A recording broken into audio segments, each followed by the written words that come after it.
para se complementar com o que a gente já tem no dia a dia. Nisso, a Gestalt, ela surge através de 7 pessoas, né? É um grupo, o grupo dos 7, que ali em conjunto fizeram a Gestalt terapia, porque perceberam que, também advindo da comportamental, que a comportamental e a psicanálise não adentravam tanto quanto eles queriam em algumas coisas. Então, aí vem a terceira força, que é a psicologia humanista. Com isso, a Gestalt vem dessa psicologia humanista e também se mistura ali com a fenomenologia existencial. Certo.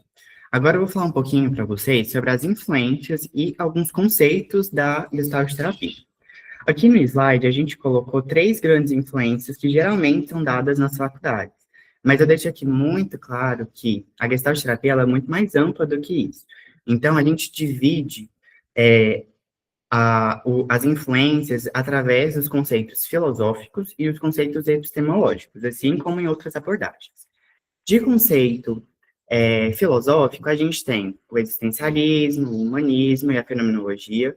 Tem também algumas correntes, como o existencialismo dialógico, o enfoque fenomenológico da personalidade, enfim, que também compõem a Gestalt terapia. E aí a gente entra, então, no fundamento epistemológico, de epistemologia, que nós temos a teoria de campo, a psicologia da Gestalt e também a teoria organísmica. Tem alguns autores que vão colocar a teoria holística, mas é tudo a mesma coisa, certo?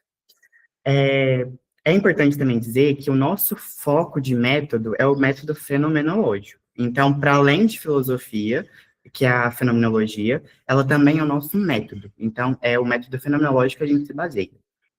De conceitos. A gente vai falar sobre o awareness, o aqui e agora, o ajustamento criativo, ciclo do contato, responsabilização e presentificação. Mas a Gestalt, ela é muito ampla em relação a conceito. Então, vocês irão ver que, ao longo da nossa fala, a gente vai trazer outros conceitos. E a gente vai explicar cada um deles um pouquinho melhor ao longo da nossa fala também. E a gente também vai costurando. Então, algumas influências filosóficas e epistemológicas a gente vai costurando ao longo da nossa fala para vocês conhecerem um pouquinho mais. E um detalhe importante também é que aqui na foto, gente, é Lara Perls, que ela é uma das autoras principais aqui da Gestalt, só que temos o contexto aqui de gênero, um recorte de gênero gigantesco, que quem acaba que ganha reconhecimento da Gestalt, como parte da Gestalt terapia, é o marido dela, o Fritz Perls. E aí, nisso, ela participava ativamente de todas as partes das escritas, dos projetos, do centro educacional deles, desde o início, só que ela não assinava ali como a principal. Então, por isso a gente trouxe aqui ela com maior ênfase, porque isso fala muito sobre a gente, né? Sobre essa questão do gênero, como que ele é importante para a gente ressaltar aqui e trazer essa narrativa. Aí pode passar o slide, por favor. Aí uma perguntinha para vocês agora. Queria saber o que vocês sentem, o que vem na mente de vocês quando a gente fala sobre ansiedade. Uma palavra, um contexto, uma história. Esperar um pouquinho vocês responderem.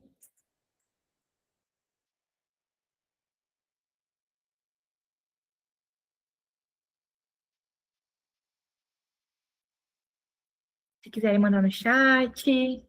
Muitas vezes medo do futuro, medo, desespero, dificuldade de respirar, angústia, medo, angústia, medo. Faculdade, perfeito, ansiedade constante. Defesa emocional, desespero diante da iminência da aniquilação, infarto, excesso de preocupação com o futuro, insegurança, incapacidade. Realmente, gente, é tudo isso mesmo e talvez mais um pouco, né? Pode passar o slide, por favor. Antecipação de uma situação, excesso de preocupação. Algo que carregamos desde a infância. Perfeito, vamos chegar nesse ponto também. Falta de ar. Gente, é muito interessante a gente perceber como a ansiedade é percebida por cada um de uma forma bem singular e, ao mesmo tempo, presentificada ali no coletivo, né? Isso só demonstra como que tudo que a gente fala é individual, porque eu sinto de uma forma diferente, mas também é algo do ambiente, tá ali com a gente, tem um contexto por trás disso. E é importante a gente também falar que a ansiedade aqui, se a gente pegar um parâmetro, uma média aqui do que vocês mandaram, a gente vai ver que tem uma imagem um tanto quanto negativa da ansiedade, né? E realmente, A ansiedade em nível exacerbado, tão grande assim, ela vai levar para um lado mesmo negativo, porque a gente está falando sobre falta de ar, inquietação, medo, angústia, que realmente são coisas que a gente não gosta tanto de vivenciar, né? Só que a gente tem que lembrar que a ansiedade, assim como outras diversas emoções, é algo essencial para a gente, para nossa sobrevivência, para como a gente vai lidar com o mundo. Então, por exemplo, a ansiedade é uma emoção, aquilo que faz com que a gente entenda nossos limites, que a gente respeite ali qual é o ponto até onde eu consigo chegar, para não ultrapassar esse limite. Então, assim, é meu corpo falando, gente, vamos aqui dar uma paradinha, vou respirar um pouco, vou entender aqui o que está acontecendo. E assim eu consigo delimitar o que eu posso fazer com isso. Porque se não fosse a ansiedade, se não fosse, por exemplo, o medo ou outras emoções, a gente não saberia como que a gente poderia lidar com isso, né? Então, que bom que existe essa ansiedade em nível comum da ansiedade normal pra gente, né? O que seria dito normal, mas que a gente tem níveis que a gente busca realmente um equilíbrio. Certo. Agora, entrando um pouquinho nessa ansiedade patológica, acho importante a gente voltar um pouco e falar sobre um conceito, dois conceitos, na verdade, que são bem usados na Gestalt terapia, que é o conceito de saúde e o conceito de doença. Porque para nós, Gestalt terapeutas, e que estudamos a abordagem gestáltica, nós compreendemos que saúde e doença não é exatamente o estar bem ou estar na normalidade ou estar fora da normalidade. Compreendemos que saúde é um fluxo. Isso quer dizer que a gente vai junto com a OMS, em que diz que saúde é um bem-estar dentro da sua totalidade. Então, um bem-estar social, um bem-estar físico, um bem-estar de saúde emocional, e por aí vai, dentro de todas as saúdes possíveis. E pensando nisso, a saúde para a gente é realmente esse fluxo. Então, é quando a gente não está parado, a gente está conseguindo se ajustar criativamente diante das adversidades e diante do meio que a gente está inserido. E já a doença é quando a gente fica mais fixo, né? Então, quando a gente não permite esse fluxo e esses ajustamentos criativos vindo e se surgindo de forma natural. Pensando nisso, o Enio Brito, que é um dos psicólogos gestalt-terapeutas bastante famoso aqui no Brasil, e também grande estudioso dentro da temática da ansiedade, ele traz para nós que existem dois tipos de ansiedade, na visão dele. Que existe a ansiedade autorreguladora, que é a ansiedade que a Mina acabou de dizer para nós, que é essa ansiedade que é comum, ela é natural, porque a ansiedade ela tem exatamente esse caráter de atualizar o nosso organismo no sentido de, olha, tá acontecendo alguma coisa, vamos supor um exemplo, encontrei uma onça, é natural que a gente tenha medo. Então, a ansiedade, ela vem como sobrevivência, ela vem como expectativa de sobrevivência. Já existe essa ansiedade patológica que a gente chama de ansiedade que é fixadora, que ela é paralisadora. Quando o Enio Brito ele coloca que a ansiedade ela é paralisadora, ele está querendo explicar para a gente que essa ansiedade ela deixa de ser natural e ela deixa de ser algo comum do nosso organismo e ela se torna então um excesso. E esse excesso, ele está falando para a gente que o ciclo natural nosso de fluidez, ele se interrompe, então ele fica fixado. Então, para a gente, a ansiedade é justamente essa fixação, essa pouca expectativa de mudança, ou então é comum que a pessoa se fixe, não consiga adquirir outros comportamentos ou repertórios para que ela consiga sair do estado ansioso. É comum também, quando a gente fala sobre essa ansiedade, que ela se manifeste no nosso corpo. Então, aqui, a gente foi lendo o que vocês estavam dizendo, então teve gente que falou falta de ar, né? É muito comum algumas pessoas colocarem sudorese, pensamentos acelerados, algumas pessoas falam sobre a dificuldade de respirar, dor no peito, tudo isso se caracteriza como ansiedade. E aí eu vou lembrando um pouco do que Heissner, no livro de Pessoa a Pessoa, ele fala o seguinte, que o corpo fala, só que a gente tem uma tendência de ignorá-lo. Então, o que a gente precisa fazer é escutá-lo. É realmente fazer uma ponte para tentar compreendê-lo e entender, porque a ansiedade, ela se manifesta no corpo. E o corpo está falando para a gente e explicando para a gente, olha, não tá bom, a situação tá ruim, preciso aqui de suporte, preciso de ajuda. Só que nós não estamos habilitados ou não estamos treinados, vamos dizer assim, bem entre aspas, a escutar esse corpo. E aí eu vou lembrando um pouco que o que o Ribeiro ele coloca para gente no livro dele de Vet American da Gestalt de Terapia, em que ele fala o seguinte, quando ele coloca um capítulo sobre o corpo, ele te fala que corpo é casa. Então, se corpo é casa, esse corpo ele vive sempre numa dualidade entre a escuta e a não escuta, o querer e o não querer, a esperança e a desesperança. E a gente entra na dualidade de pessoa e corpo. E a gente esquece de integrar essas duas partes, de pessoa com corpo. E então é importante que a gente integre isso, para que a gente compreenda o que é nessa ansiedade patológica ou não, para que a gente consiga compreender. A Mina vai falar um pouco mais para frente sobre algumas perguntas que a gente pode fazer para si e também para os nossos clientes, pacientes, que nos ajudam a identificar essa ansiedade para além do corpo, mas também identificar ela na sua vivência. Pode passar? Pensando sobre essa fala do corpo, e que corpo é casa, enfim, a gente traz uma provocação para vocês, de qual foi a última vez que você escutou o seu corpo? Não sei se todo mundo aqui vai se sentir à vontade para ir falando, vocês querem que a gente dê um tempinho para vocês, ou vocês preferem que a gente já siga?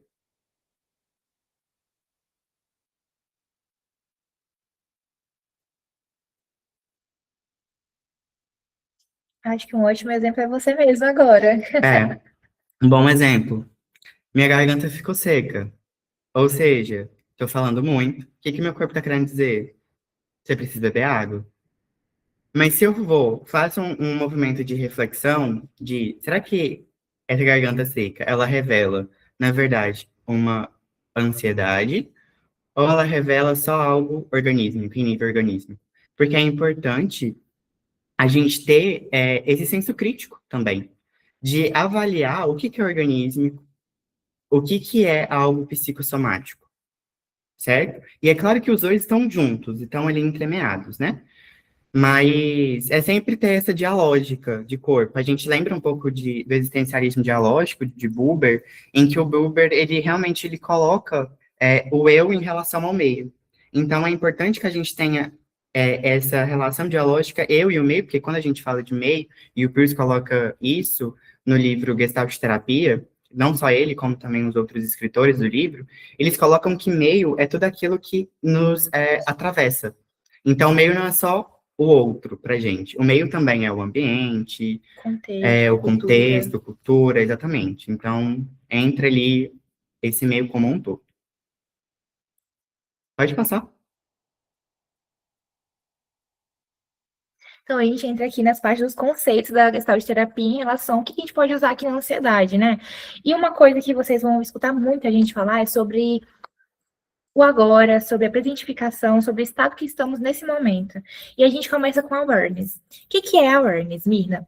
Então, gente, é um termo que a gente não traduz na nossa abordagem, porque não tem uma tradução exata. A gente poderia falar que é uma consciência, um estado de consciência, vir a ser consciente, mas é nesse contexto de estar consciente de algo. O que é esse algo? É muito importante lembrar que a nossa consciência ela é fluida, nós somos fluidos, então a consciência acompanha isso. Então, nem sempre eu vou estar consciente nesse momento aqui agora, e daqui a 5 minutos talvez eu não esteja mais consciente do que estava acontecendo. Então, é algo que realmente eu tenho que me atualizar, eu tenho que ir atrás, tenho que buscar isso de alguma forma, atender as minhas sensações, as minhas necessidades em relação a isso. E aí, algumas perguntinhas que são muito importantes para a gente aqui, que é para compreender o contexto, o que está acontecendo. Porque se eu não compreendo o que está acontecendo, logo eu não aceito aquilo e também não consigo lidar. É algo desconhecido, e o desconhecido realmente vai gerar medo, vai gerar ansiedade. Então, a gente pergunta aqui, o que eu estou sentindo? Isso é importante para saber. Tá, vamos nomear alguma coisa. Quando a gente está naquele momento, naquela crise de ansiedade, por exemplo, a gente tende a não conseguir pensar e voltar para o agora, para o nosso corpo e ficar, ok, o que eu posso estar sentindo aqui? A gente nomeia ansiedade, ponto. Mas o que é ansiedade para mim? Para alguns é desespero, para outros são medos, para outros é falta de ar. Ok, então, será que tudo isso é sobre mim? Ou tem outra coisa, uma outra novidade aqui? Onde eu sinto? É muito importante também saber identificar de onde surge isso. Pode ser da minha cabeça que está doendo, pode ser do meu estômago que está começando a doer, pode ser da minha pele que estou sentindo já sudorese. Enfim, é muito importante a gente nomear isso também, para a gente identificando, ok, quando eu estou com ansiedade acontece isso. Então, assim, eu já consigo lidar e conhecer o meu próprio corpo, né? Eu escuto o meu corpo, escuto o que está acontecendo. E aí, uma perguntinha muito chave para a Gestalt terapia é como eu me sinto? Aqui eu faço até um parênteses, porque na Gestalt terapia a gente não utiliza o porquê. Ele é muito raro para a gente. O porquê, ele vem com uma forma mais objetiva, algo mais concreto. É uma resposta que eu tenho ali de papum. Eu não paro para refletir de fato sobre o contexto dela, a essência, o como não, o como eu vou buscando, eu vou destrinchando isso, eu vou trazendo aqui para mim, para o meu corpo, para minha realidade, é como eu sinto, e não o que seria aquela resposta objetiva, simplificada, algo mais direto sobre o que seria essa ansiedade para mim.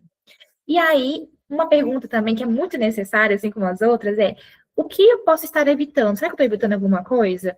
É tão importante a gente refletir sobre isso, porque muitas vezes a gente pensa, nossa, eu passei por tal situação tranquilamente, isso não repercutiu em nada para mim, não sinto nada sobre isso. Será que a gente realmente entra nesse contexto de estar apático em relação a alguma coisa, de não adentrar naquilo? Talvez uma coisa que a gente possa ser visto, sei lá, como besteira, é algo muito importante para a gente no nosso íntimo. Talvez, vamos supor, se o Luiz não respondeu uma mensagem minha, aquilo possa estar me deixando angustiada com alguma coisa. Mas se eu não tenho consciência sobre aquilo, se eu não percebo aquilo, se eu vou deixando, não, tudo bem, nem ligo para isso, depois isso pode se somar com outras coisas e aí pode levar à ansiedade. E como a gente falou aqui agora na Awareness, a gente falou muito sobre como eu me sinto, como eu sinto isso, onde eu sinto isso, como eu estou sentindo. E aí, evitação fala também de nós mesmos. Realmente, se a gente não para refletir um pouco sobre isso, a gente também está ignorando uma parte da gente, uma parte muito grande da gente, inclusive, né? Enfim, essas perguntinhas nos levam a pensar sobre como que a gente está falando muito sobre a gente, sobre o nosso corpo, ou seja, sobre o que está presente nesse momento. E aí a gente chega no aqui e agora, que é uma questão muito importante na Gestalt terapia, porque a gente vai falar não sobre o tempo como algo sólido, e sim como algo fluido, como eu já trouxe aqui. Então, aqui e agora para a Gestalt terapia, ela é a nossa presentificação da experiência, ou seja, a nossa awareness. Nem sempre eu vou estar aware de alguma coisa, mas eu vou buscar estar nisso. Então, essa busca é a minha presentificação, é a minha necessidade, é a minha vontade de ir em busca dela. Com isso, na Gestalt terapia, a gente fala que o nosso tempo seria o aqui e agora, mas o aqui e agora se constitui de várias coisas. É o nosso passado, é o nosso presente, é o nosso futuro, porque a gente não vai denominar coisas como algo muito concreto aqui. A gente vai utilizar de, se há algo do meu passado eu estou falando agora, é porque está precificado, porque ele é importante para mim. Assim como o futuro. Ah, Mirna, mas nem aconteceu ainda, é uma situação de 5 meses ali, que, ó, tá longe, nem sei se isso vai acontecer. Ok, mas se você traz isso como preocupação, está presentificado. Ou seja, é o seu presente, é o seu aqui e agora. E pensando sobre isso, tem um conceito que chama o aqui já. Ele já passou, o presente, ele já passou. Nesse exato momento, é um novo presente, de um minuto atrás.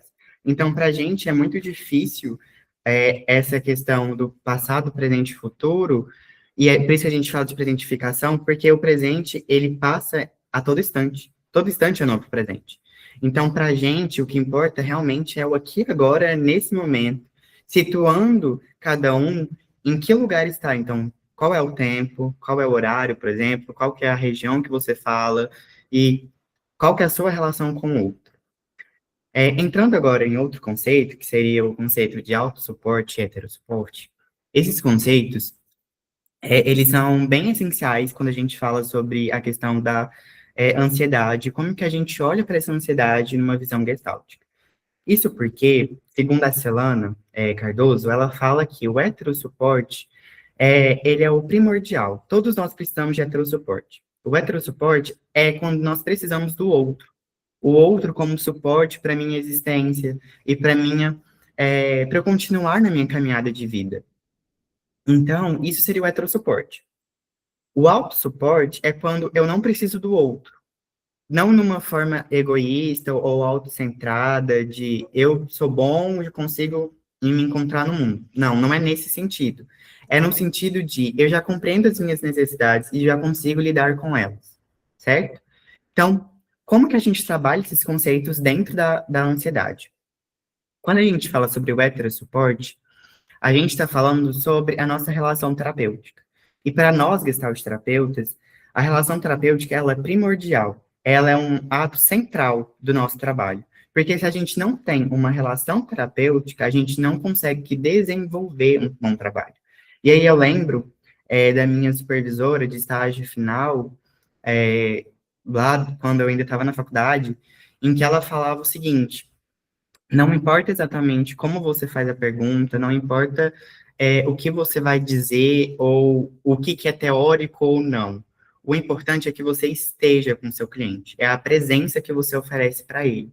Então, quando a gente fala sobre heterossuporte, é a presença, é o nosso estar com o outro, é realmente caminhar com ele, independente onde ele esteja, né? Nossa visão gestáltica de terapia não é uma visão de vamos mudar tal comportamento, vamos fazer isso, vamos fazer aquilo. Não, a gente caminha, a gente está onde o outro quer estar. E a gente caminha junto com ele. Então, o heterossuporte, a gente fala sobre essa presença. E aí eu lembro muito do Ribeiro, que ele também fala um pouco sobre essa questão de presença, e ele fala que a presença, ela é justamente o que a Mirna falou, essa presentificação. É o estar com o outro na presentificação dele, juntando com a minha própria presentificação. Quando a gente também fala do heterossuporte, nós, como psicólogos, nós temos uma função primordial de uma psicoeducação. Então, às vezes, os nossos clientes, eles chegam na nossa clínica e já chega falando, doutor, eu vou morrer. Tem muito que fala assim, doutor, eu vou morrer. Luiz, eu tô passando mal, eu não vou dar conta. E a gente pode fazer uma psicoeducação de vamos ficar agora? Vamos ter um momento do agora? Vamos ficar nessa presentificação? Porque quando a gente fala sobre essa presentificação que a Mirna vai falando, a gente também fala sobre uma técnica que a gente usa, que é uma técnica do espelho, que é o respirar e mostrar para o meu cliente, olha, vamos respirar? Vamos ficar junto aqui, nesse lugar? Então, a gente pode fazer essa psicoeducação, a gente pode não, a gente deve fazer essa psicoeducação com nossos clientes, para realmente eles compreenderem também a ansiedade, e às vezes também desmistificar a ansiedade.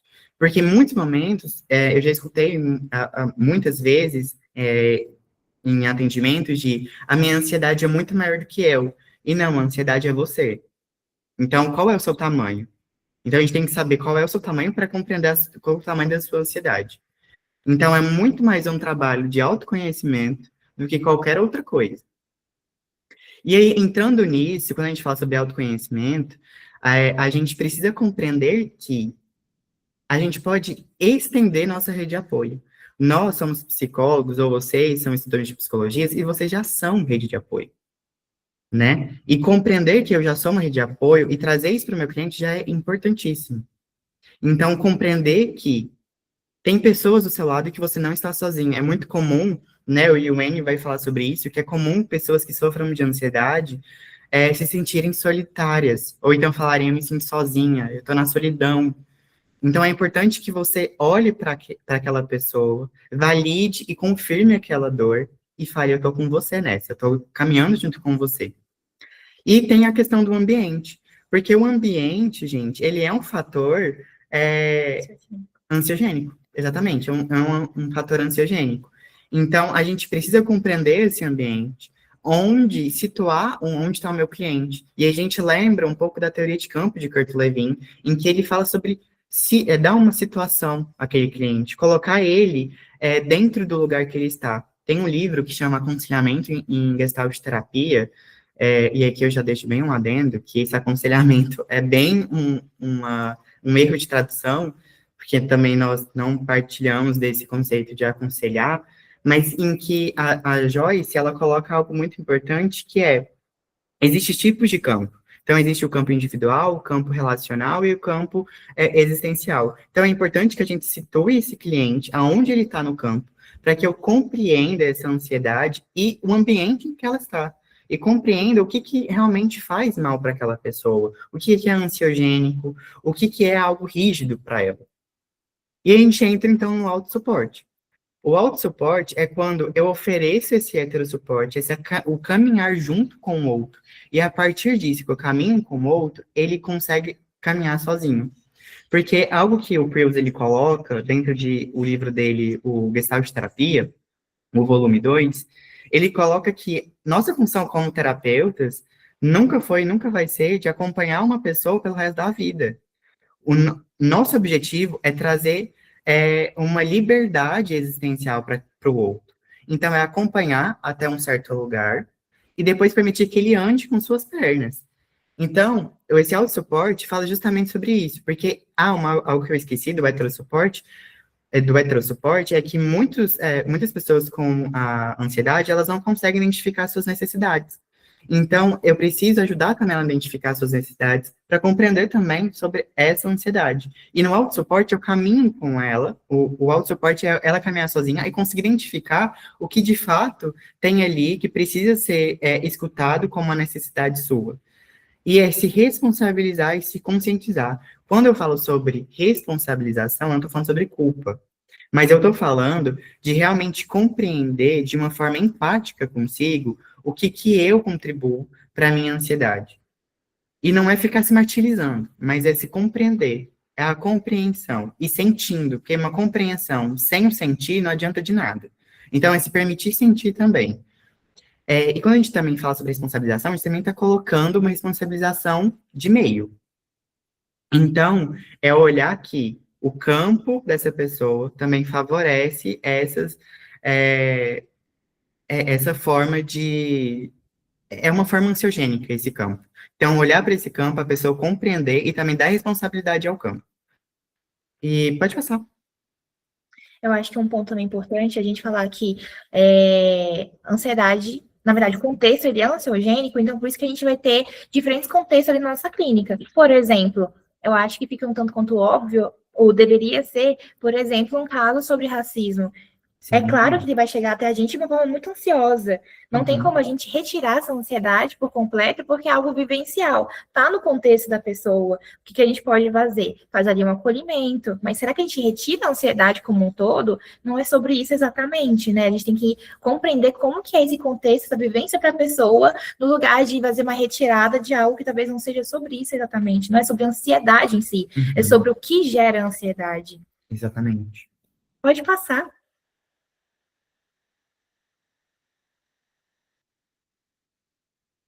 Não sei se... Você quer já dar continuidade? É porque é o ciclo? Bom, a gente vai falar um pouquinho agora sobre o ciclo do contato. A gente, acho que agora vai passar o slide, não sei se está tendo dificuldades por aí, mas só para a gente não delongar muito tempo, a gente vai falar sobre a teoria do contato e a teoria do ciclo do contato. Essa é a grande teoria da Gestalt terapia, porque é o que traz de novidade para a gente. Uma curiosidade sobre o nome, né, da abordagem Gestalt, que é que antes Preuss e o grupo do SET, eles conversaram sobre qual que ia ser o nome da Gestalt terapia, né, da abordagem que eles estavam criando. E um dos nomes sugeridos pela Laura Preuss, inclusive, foi uma teoria do contato. Colocar o nome como teoria do contato. Justamente porque a questão angular da nossa teoria é o contato. Até mesmo o casal Ginger tem um livro que chama Gestalt, uma terapia do contato. Ou seja, precisa entender o tanto que esse trem do contato é primordial para a gente. E o que seria contato, para vocês entenderem? Contato é tudo aquilo que eu me relaciono. Então, eu estou em relação, por exemplo, com a Mirna. Então, eu estou em contato com a Mirna. Eu estou me relacionando com o computador. Então, eu estou em relação com o computador. Eu estou me relacionando com, por exemplo, a Thaís. Eu não sei nem de onde a Thaís fala, mas eu estou me relacionando com ela. Então, isso é contato. Todo mundo que está colocando mensagem aí, eu estou me relacionando, então é contato. É importante falar que, tipo assim, ok, é contato, mas a gente também tem que lembrar que nem porque a gente está tendo interação que a gente está em contato com a pessoa. Sim. Isso exige a gente presentificação, eu realmente estar ali ativamente com a pessoa.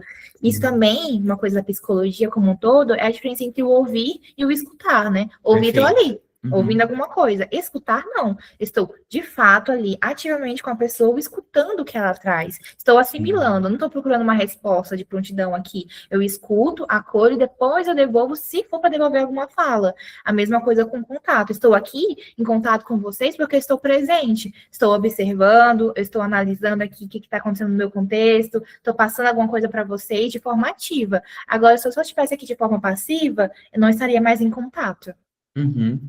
E puxando esse gancho, essa questão do estar presente e a questão do contato é o que a gente vai ver no ciclo do contato. Porque para a gente ter um contato pleno ou então um contato final, como o Ribeiro ele gosta de colocar, é necessário algumas etapas do contato, que a gente nós iremos ver a partir desse ciclo do contato. Indo para o ciclo do contato, de fato, a teoria. Aqui é importante dizer que o ciclo do contato, vários autores vão escrever sobre o ciclo do contato. Então, a gente tem o Ribeiro, a gente tem O é, Enio. o Enio, que dá alguns complementos ao ciclo do contato do Ribeiro. Nós temos o Zinker, nós temos o próprio casal Ginger, que também propõe um outro tipo de ciclo do contato. Ou seja, gente, é muita teoria do contato. Então, a gente não vai falar todas as teorias do contato para vocês. A gente vai usar a teoria do contato, que é o mais usual aqui no Brasil, que é a teoria do contato do Ribeiro, e também a teoria do contato do Zinker também é muito usual aqui no Brasil. Mas a gente não vai adentrar nela porque tem algumas coisas que são diferentes e aí pode ser que haja confusão. Aqui eu vou precisar de muita atenção de vocês, porque é uma teoria que às vezes a gente não compreende, e é normal a gente não compreender de primeira, tá bom? É uma teoria um pouco extensa e de difícil compreensão. Então, a gente vai tentar dar uma esmiuçada, mas caso vocês não consigam acompanhar, ficarem com dúvidas, depois a gente vai trazer o contato nosso para vocês, então podem entrar em contato, conversar com a gente, que é super tranquilo. Sobre o ciclo do contato. O ciclo do contato do Ribeiro, ele traz uma visão holística da coisa. Então, ele resgata lá a teoria organísmica, em que o Goldstein, que é o fundador da teoria holística, ele coloca que o nosso corpo tem uma tendência de se autorregular. O que seria essa autorregulação? Eu estou com fome, eu estou sentindo fome no meu estômago está vazio. Eu vou lá e como. A minha necessidade seria a fome. Então, quando eu como, eu me autorregulo. E aí, a partir disso, o Ribeiro ele pega essa formulação de teoria organísmica, que vai muito além disso, pelo amor de Deus, que eu estou estudando uma partezinha. Ele traz essa parte, essa alusão à teoria holística, e ele coloca isso na teoria do ciclo do contato. Então, o ciclo do contato é uma forma de autorregulação. Todos nós fazemos o ciclo do contato, certo? Então, nesse momento, estamos fazendo o ciclo do contato. E nunca pararemos de fazer ciclo do contato, provavelmente, enquanto a gente estiver vivos. Quando a gente está falando sobre isso, a gente está falando que o contato, ele parte de alguns princípios. E o primeiro princípio do ciclo do contato seria a fluidez. O que é a fluidez? É a sensação inicial. É o que eu estou sentindo no físico, no organísmico da coisa. Um exemplo que eu trouxe ali no início foi a minha garganta, quando eu falei do corpo. A dor na garganta, o incômodo na garganta é uma sensação. Então, isso seria a sensação que seria o início do meu contato. Só que existem os bloqueios de contato. O que seria o bloqueio de contato?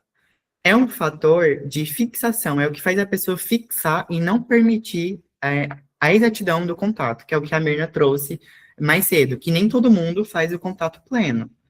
Então, esse bloqueio de contato está falando sobre isso, sobre o que está dificultando, onde está dificultando esse contato. Então, essa fixação é o bloqueio de contato da sensação. A fixação é quando a pessoa ela fica somente naquele lugar da sensação. Então, eu estou sentindo a garganta, mas eu só fico ali. Eu não me aprofundo no que eu estou sentindo. Eu não me aprofundo em como eu sinto, ou onde eu sinto, ou eu não fico reflexivo sobre isso. Um exemplo disso em relação à ansiedade é, por exemplo, alguém que tem uma tensão muscular. Eu sinto meu corpo tenso, mas ao invés de eu investigar até em níveis organísmicos ou biomédicos, de ir no fisioterapeuta, no médico, eu só fico ali na sensação e eu não faço nada em relação àquilo. E aí a gente entra agora para a sensação de sensibilização. Começando pela sensação, é quando a gente ali vai ter a experiência se permitir em busca da nossa necessidade. Então, a gente vai percebendo que a gente está em mudança, que a gente precisa preencher alguma coisa, em mudar algum detalhe ali, experienciar alguma coisa diferente. Então, eu vou levando para uma mobilização ali, indo na conclusão do meu ciclo. Eu vou em busca daquilo. Sei que falta alguma coisa, o que é essa coisa? Vamos descobrir, vou indo, mas eu sei que falta algo aqui. E aí vem a dessensibilização com esse bloqueio de contato, que a gente vai trazer aqui agora como se fosse uma anestesia da pessoa. Cria-se um muro dali. Eu não quero mudança, eu não quero preencher nada. Se tiver faltando alguma coisa, nem sei. Para mim aqui tá ótimo. Mas será que realmente tá? Eu tô me escutando em relação a isso? A gente volta naquela questão do corpo. Tô escutando meu corpo em relação a isso aqui? Será que eu tô evitando alguma coisa? Como que isso tá para mim? O que eu tô evitando aqui nesse entrar em contato com algo? Por que eu não vou buscando a minha sensação? O que tá me trazendo essa corrente que me prende nesse momento? Certo. E aí a gente entra numa outra fase do contato, que é a consciência. A consciência é quando eu entendo que a figura, ou seja, a minha necessidade, ela é mais bem estabelecida, ela não é tão difusa. Eu entendo que tá coçando, tá doendo aqui a garganta, mas eu consigo fazer um movimento de reflexão. Então eu fico reflexivo sobre essa dor. E eu entro em contato, então, uma das fases do contato, com essa dor de garganta. E o bloqueio de contato dessa consciência seria a deflexão. O que seria a deflexão? Seria eu fugir do contato. Eu nem deixo que essa figura ou essa necessidade se estabeleça ou ela fique menos difusa para mim. Eu só fujo, eu corro delas. Né? Algumas outras abordagens vou colocar o nome disso de fuga. E é literalmente isso, uma fuga. É quando a pessoa foge. E aí, o casal Ginger, eles colocam. Não, na verdade, acho que é o pôster. O casal pôster. Eles falam que a deflexão é realmente. É quando a pessoa fica no superficial na terapia. Ela não consegue adentrar. E aí a gente vai, então, caminhando para a mobilização. E aí é muito importante a gente destacar esse ponto aqui, porque, ó, a gente foi da sensação, sei que estou precisando de alguma coisa, de alguma mudança, de preencher minha necessidade, vou para a consciência, ok, já sei o que poderia ser, então me mobilizo para isso. Eu vou em busca, depois da tomada de consciência, de satisfazer a minha necessidade, vou buscar preencher, então, esse lugar que poderia estar vazio. Eu vou em busca daquilo, vou preenchendo, vou ali atrás do que falta nesse momento. Mas aí vem a introjeção, que aí eu vou me alimentar daquilo que é do outro. Por exemplo, a gente fala muito sobre a nossa, para isso, figuras de autoridade, por exemplo. A gente tem os nossos pais como pessoas, né, que sabem, são detentores de todo conhecimento, vão saber ali o que é o certo, o que é errado, mas eu não paro para refletir sobre isso. Eu nem sei se aquele comportamento, se aquela cultura, se aquele contexto faz sentido para mim. São meus pais, ótimo, faz sentido enquanto estou aqui com eles nesse contexto. Mas saindo desse contexto, será que faz sentido para mim? Como é essa relação? Como que vai caminhando para isso?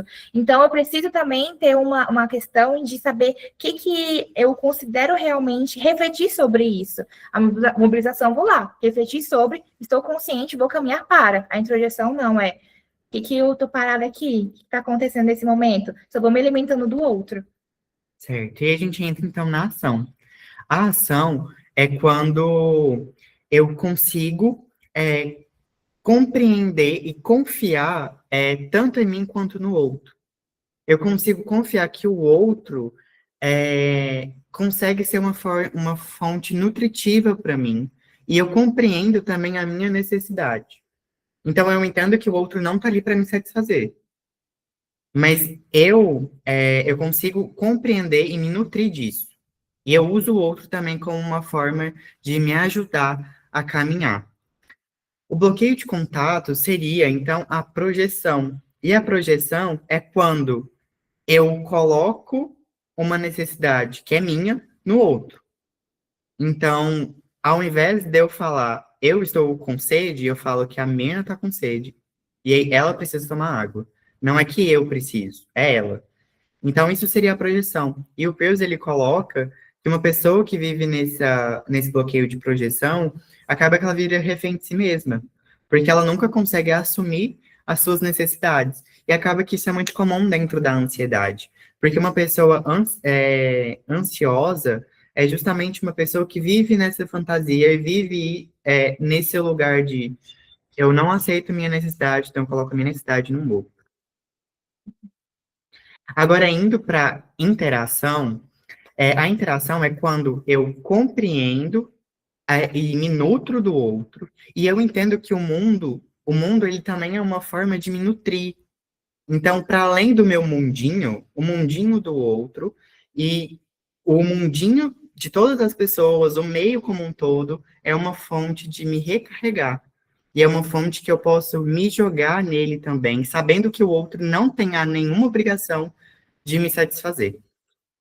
E aí a gente entra dentro do bloqueio de contato, que seria a proflexão. A proflexão é um bloqueio de contato que vai juntar a projeção e a retroflexão. A Mirna vai falar um pouco melhor sobre a retroflexão, que seria o próximo, né, do bloqueio de contato. Mas eu vou adiantar um pouquinho de que a projeção junta a projeção no sentido de eu compreendo a minha necessidade, mas eu jogo a necessidade para o outro. Não é minha, é do outro. E aí, ao invés de eu entender que a necessidade é minha e aceitar a minha necessidade e tentar resolvê-la, não. Eu tento sucumbir à minha necessidade e deixar a necessidade presa dentro de mim. Isso é muito comum em ajustamentos borderline, em que a pessoa que sofre, né, que está sofrendo nesse momento com transtorno borderline, possui essa dificuldade de compreender que ela, qual é a necessidade dela. E aí ela joga no outro, e ao mesmo tempo que ela joga no outro, ela retroflete no sentido de ela não sabe expandir ou colocar essa energia ou essa necessidade em algum lugar. Perfeito. Gente, todo mundo escutando a gente direitinho? Se não estiver escutando, se quiser repetir alguma coisa. Sim? Perfeito. Então, gente, aí a gente vai então para o contato final. O contato final seria aquele ápice ali da awareness, né? É onde eu já percebo ali, já senti, já sei o que falta, eu fui em busca disso, tive a minha ação, interagi com o ambiente sobre isso, então eu chego no contato final, aquele ápice. É ali quando eu já vou naquele crescimento, eu sei que eu já estou em busca do meu fechamento sobre esse ciclo em específico. Mas aí tem a retroflexão, que é quando eu vou ter não vou mais conseguir identificar o que seria do eu e o que seria do ambiente em relação a, por exemplo, eu saio do meu relacionamento, do meu contato, eu e ambiente, e fico apenas com eu e eu. Ou seja, vamos supor aqui que eu briguei com o Luiz, só que eu não tive um diálogo com ele. Não fui em busca disso, porque, tipo, não preciso conversar, isso aí aconteceu. Nisso, eu vou sentir dor de cabeça, eu posso sentir dor no estômago, eu posso começar a roer minhas unhas, eu posso começar a sentir minha ansiedade ali, porque eu tô trazendo isso que eu poderia jogar para o Luiz, não como uma consequência ruim, e sim de um diálogo, mas eu coloco para mim. Eu que vou sofrer a consequência disso. Eu não tenho um diálogo, então eu vou trazer isso para mim. Esse diálogo vai ser através de outras coisas aqui do meu corpo. Eu não vou identificar o que seria, o que eu estava precisando no momento. Não vou deixar o outro a par das consequências, não vou deixar o outro a par do diálogo. Eu vou deixar apenas comigo. Vai ser eu, e não vai ter mais a interação com o ambiente em relação a isso. Certo. E a gente entra, então, dentro de um dos últimos fontes de contato, né? Que é a satisfação. A satisfação é quando eu compreendo a minha necessidade, eu estou reflexivo sobre ela, eu compreendo que o outro vai me nutrir, ele pode ser uma fonte de nutrição, e eu compreendo que esse contato me faz bem, eu quero ele. Então, eu expando a minha necessidade, meu contato para além de mim. Eu consigo colocar isso para o mundo. E aí, a forma de bloqueio de contato seria o egotismo. E o egotismo, como que é? Como que ele funciona? É quando a pessoa, ao invés de olhar para esse contato, ela foge do contato. Então, ela evita tanto o contato, que ela foge do contato. E é diferente da deflexão, porque ela usa de um arsenal que chama controle e poder. Então, ela vai controlar todo o seu meio, porque o meio para ela é um meio perigoso, então, ela controla o meio, ela controla o poder, para que ela não seja, para que ela não entre em contato. Então, ela foge ali, para além de fugir, ela controla. E um grande exemplo disso seria os ajustamentos narcísicos, em que a pessoa, ela evita olhar para si, porque se olhar para si, ela vai entender que ela não é tudo que ela acha que ela é. Então, o que que ela faz? Ela controla o outro, para que o outro seja uma forma de fazer que o outro olhe para ela da forma como ela gostaria que ela fosse olhada. E aí a gente chega então na retirada. A retirada é quando eu já percebo, ok, passei por todo esse ciclo, agora eu acho que eu posso me retirar daqui e ter uma. Estar consciente, identificar o que foi acontecido, assimilar o que passou. Então, eu paro aqui, vou ter uma reflexão sobre o que aconteceu, sobre como que eu passei sobre esse ciclo, como que cada coisa foi acontecendo comigo. Ok, sinto que agora estou pronta para caminhar ali com meus pés e ir para outro ciclo já. Só que daí vem a confluência. Eu já não percebo mais o que é meu e o que é do outro. Eu não consigo identificar aqui, por exemplo, qual é o limite dessa relação. A gente tem como exemplo muito grande disso casais. A gente tende muito a escutar no senso comum que um casal é uma pessoa só, né? Aqui nós somos um só. E faz sentido, nós somos um casal, mas jamais uma pessoa. Um casal construído de uma ou mais, de duas ou mais pessoas. Então, para isso, eu tenho ali um contexto diferente na outra pessoa, uma cultura diferente, vontades, coisas que não gosta, enfim. É uma outra pessoa. Eu e o Luiz, aqui, embora a gente esteja fazendo trabalho juntos, cada um tem uma percepção sobre uma coisa bem diferente uma da outra. A gente se encontra, mas a gente também se encontra na diferença. Exatamente. Então, nisso, na confluência, eu já não vou mais perceber esse limite. Eu não sei mais o que é meu, o que é do Luiz, o que seria de cada um aqui. É tudo misturado. Eu não consigo nem identificar o que está acontecendo naquele momento. Eu não sei nem o momento de eu parar para assimilar a situação. Eu só vou trazendo isso e vou indo junto com a correnteza sem me identificar esse processo. Isso pode levar, inclusive, até mesmo em questão de relacionamento, uma dependência emocional. Não sei mais identificar como sou eu sem o outro. Então, como que eu faço isso? Onde eu me encontro depois disso, né? Pode passar, por favor? E aí a gente entra na ansiedade na atualidade, né? Que a gente vai trazer de uma forma mais sucinta aqui sobre coisas que vão acontecendo.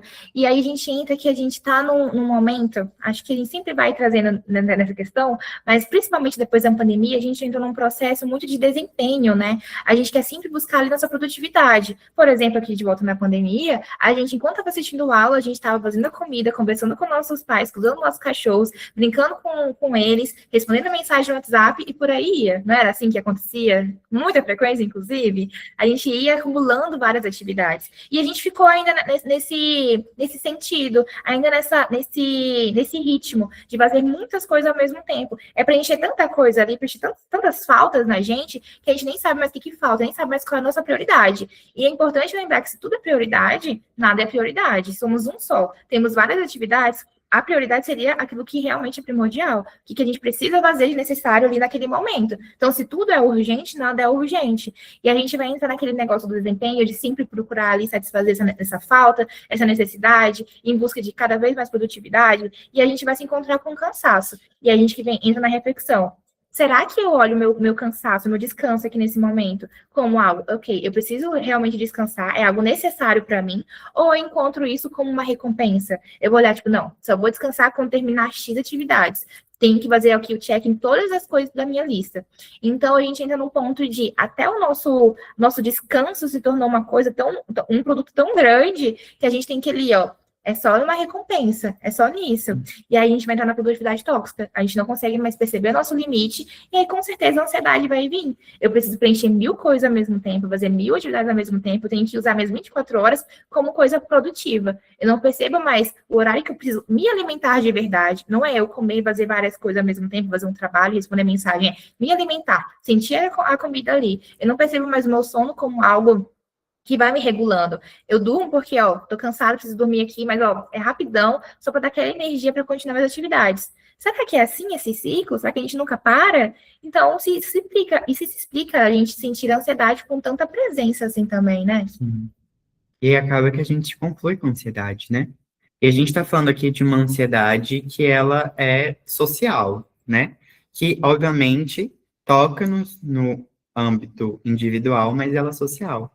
E a gente acaba confluindo com ela, e aí, quando a Mirna vai trazendo essa questão da produtividade, o excesso da produtividade, a gente traz, então, a gente lembra das crianças, e da relação dessas crianças com essa produtividade, porque acaba que quando a gente está falando sobre essa produtividade, os pais ou os responsáveis, eles acabam não tendo tempo para olhar essas crianças, e não tendo tempo para realmente acompanhar o desenvolvimento de cada um. Então, acaba que essas crianças, elas são afetadas pelo excesso de estímulo, em que está sempre ali o tablet, o celular, porque como eu não tenho presença com meu filho, eu coloco que o celular, o tablet, o computador seja a presença que eu não consigo dar. Então, acaba que isso seria o excesso de estímulo, e a gente pode ver na nossa vida, o tanto que a gente utiliza as redes sociais, o tanto que a gente está sempre olhando e sempre buscando esse tempo o tempo nosso de descanso é o tempo do celular, não é o tempo da relação. A relação, ela realmente, ela está sendo esquecida no tempo atual. E quem fala isso, inclusive, é o próprio Enio Brito, quando ele cita a relação com a ansiedade, em que a relação acabou, a gente esqueceu dela. E aí a gente entra dentro da crise da subjetividade, porque a gente vive um século em que o aumento da tecnologia está gigantesco, aí tá aí, né? Então, todo tempo a gente está. A IA tá aí, eu errei. A IA tá aí, a gente está o tempo todo indo, consumindo o produto da IA. Gente do céu, tá difícil hoje. Só que aí, o que acontece? A gente vai se perdendo no meio do caminho, porque a gente esquece quem a gente é, porque a tecnologia tem esse caráter de fazer com que a gente se esqueça de quem nós somos. Esqueça nossa subjetividade, esqueça nossas escolhas, esqueça que nós somos pessoas responsáveis e nós somos responsáveis pelas nossas escolhas, nossos projetos, lembrando talvez de uma visão sartreana. E pensando sobre isso, acaba que algumas redes e algumas bolhas sociais acabam sendo exacerbadas, ou então estão sendo mais afetadas, como, por exemplo, a população LGBTQIA+, a população negra, são sempre mais afetadas justamente porque não encaixam dentro de um padrão heteronormativo que é imposto pela sociedade. Um heteronormativo branco, cis, que não tem nenhum problema aparente. Então, acaba que essas pessoas são muito mais afetadas porque o problema, a ansiedade delas, não é uma ansiedade patológica, é uma ansiedade social. E aí eu fico aqui refletindo sobre políticas públicas que a gente pode, como psicólogo, oferecer para a população.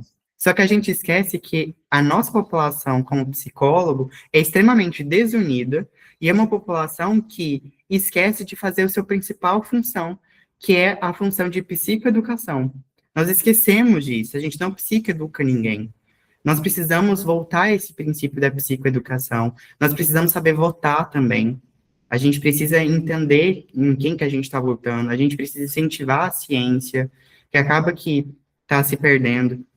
Então, tudo isso são formas que eu fico pensando daqui de políticas públicas sociais para que a gente consiga compreender essa ansiedade.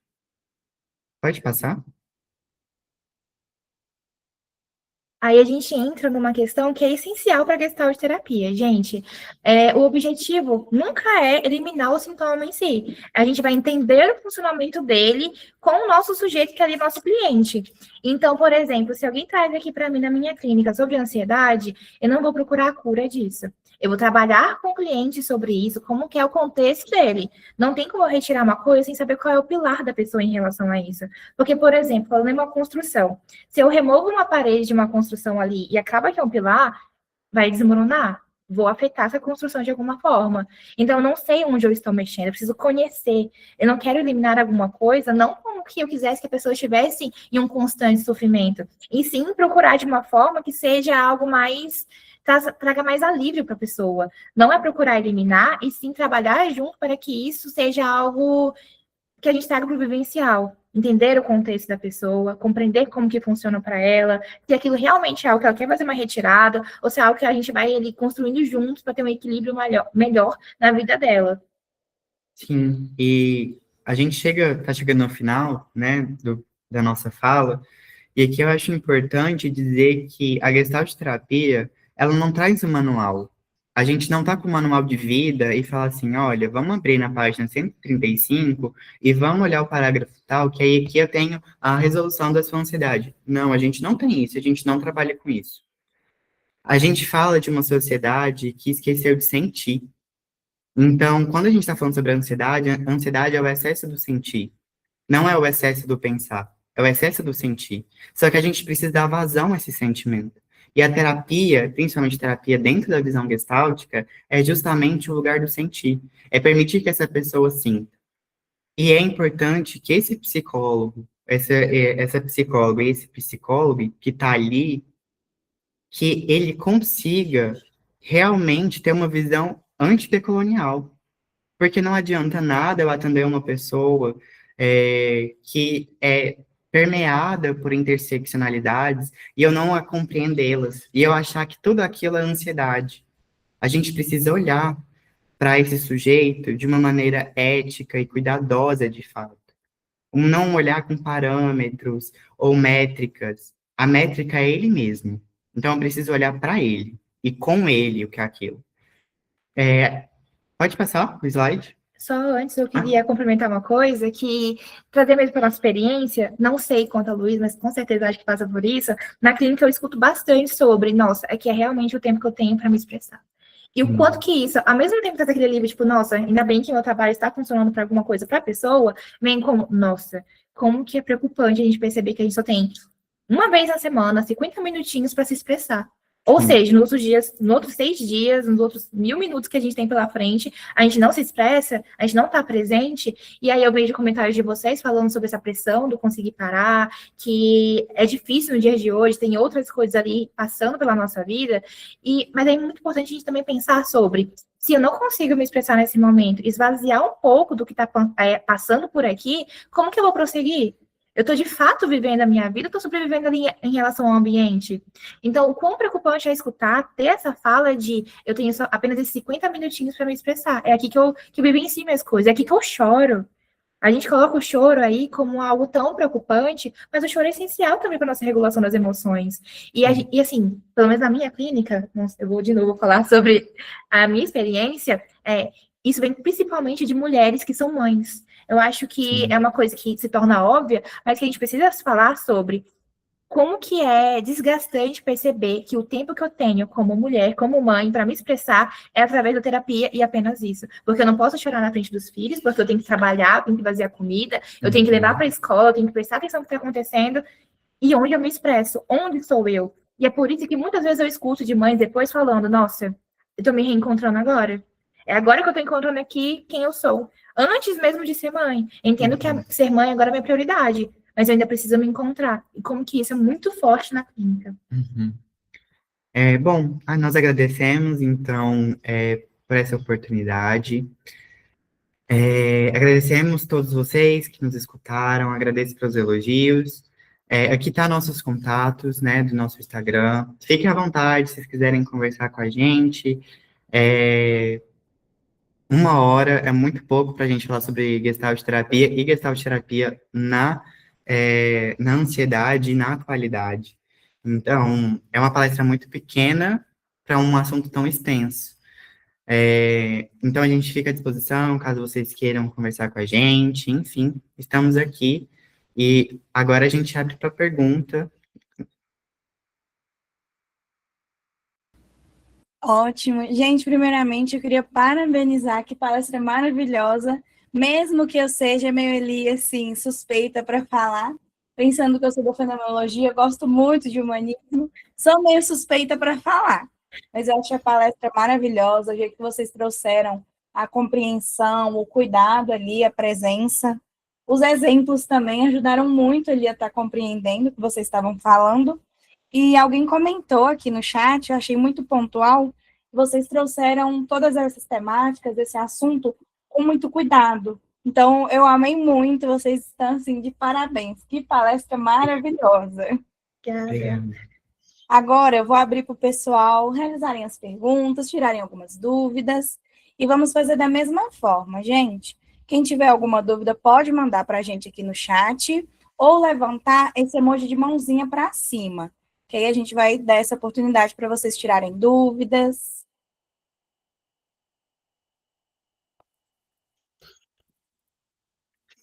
Uhum.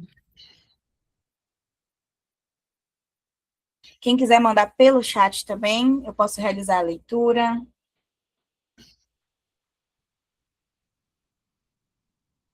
que fez vocês escolherem essa abordagem? Acho que essa pergunta traz muita reflexão aqui.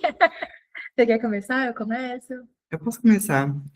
A minha caminhada com a Gestalt terapia é um pouco diferente do que geralmente eu escuto.